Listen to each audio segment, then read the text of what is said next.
Салам достор, под предлогун колдонуу жолдорун үйрөнөбүз. Под предлогу кыргыз тилинде бир эле мезгилде астына деген котормону берет, жана ошол эле дагы бир мезгилде астына дегенди берет. Мисал үчүн, кайсыл мезгилде астына, кайсыл мезгилде астында болот. Мисал үчүн, эгерде этеги А тамгасы менен аяктаган женский роддордун этегин укула турган болсо, анда астына бир жерге багытты билдирет. Астына. Мисал үчүн, под парту.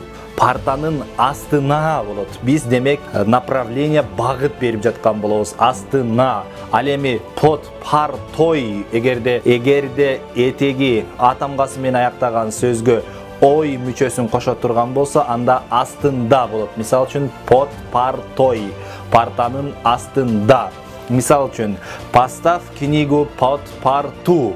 Китепти партанын астына кой, багыт беребиз. Ал эми книга стоит под партой дей турган болсок, китеп партанын астында турат болот. Андан кийин поставь тетрадь под книгу. Дептерди китептин астына кой. Под книгу дей турган болсок, демек китептин астына болот.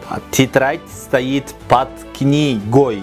Дептер китептин астында турат болот. Эми урматтуу достор, мен сиздерге бир тапшырма берейин. Сөзсүз сиздер комментарийге жазып калтыра кетиңиздер. Мисал үчүн, поставь колесо под машину. Эгерде дөңгөлөктү машиненин астына кой десек, кантип айтабыз? Кандай окончание болот?